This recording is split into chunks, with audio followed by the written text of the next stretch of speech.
My name is Mary Dupuy, and I'm from Great Falls, Montana.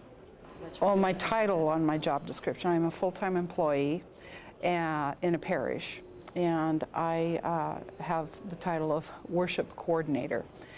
And the dreadful last line of my contract says, "and other duties as assigned by the pastor." So I have a really broad, wide-ranging position, but most of it is coordinating volunteers, but I'm also the music coordinator for all of those programs. But I order things, supplies, I do volunteer coordination and training, and then lead the music at Mass too. And it's a large parish, but it's just one of those times when we don't have a whole lot of other people doing those bits and pieces. So.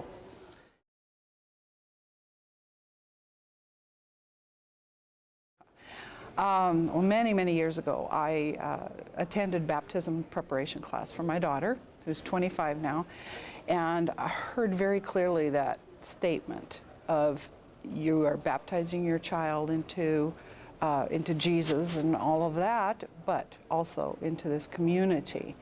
So you're expected to be here, and they are expected to be here for your daughter. And then the very next Sunday, I thought, I wasn't sure how that would play out, or but I was inspired. I thought I could do something here, and I'll think about it.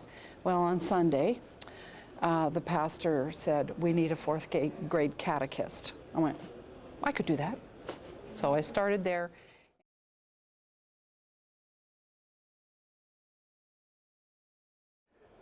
Absolutely, the people sitting in the pews. That is where I am humbled the most, and where I am inspired the most, and where I get the best stories. And I'm brought to tears by things that happen with the people in the pews, and you laugh the hardest. That is where everything is. There was an opportunity some time ago for me to move to a different ministry, and years ago, thinking about going into diocesan work, and I said, I want that connection with parish. It's a whole different thing, and that's where I get that's where I'm fed the most. And I had an epiphany one time. My little story. I was baptized at 3 weeks old, cradle Catholic all the way through, everything but 1 year in Catholic university, high school, everything. And so I was pretty casual about what we have and what we are.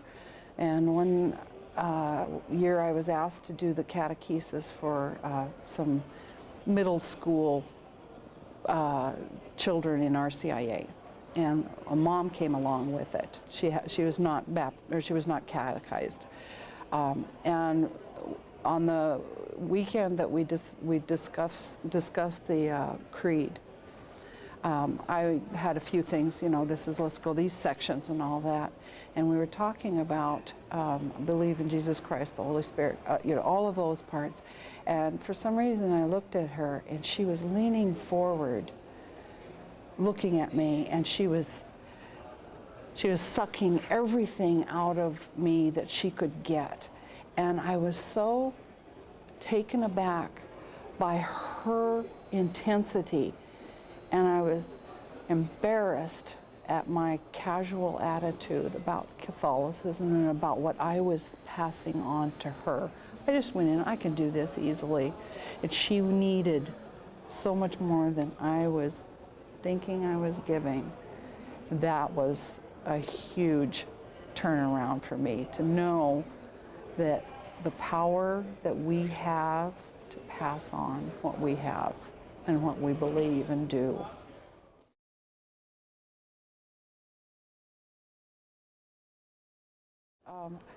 Just do a little bit, and do what you can.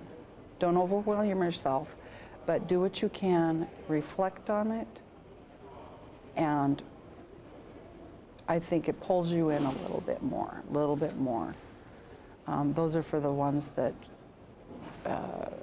you know, if someone knows and they go and study ministry, then you're pretty locked into you know, that's a big one.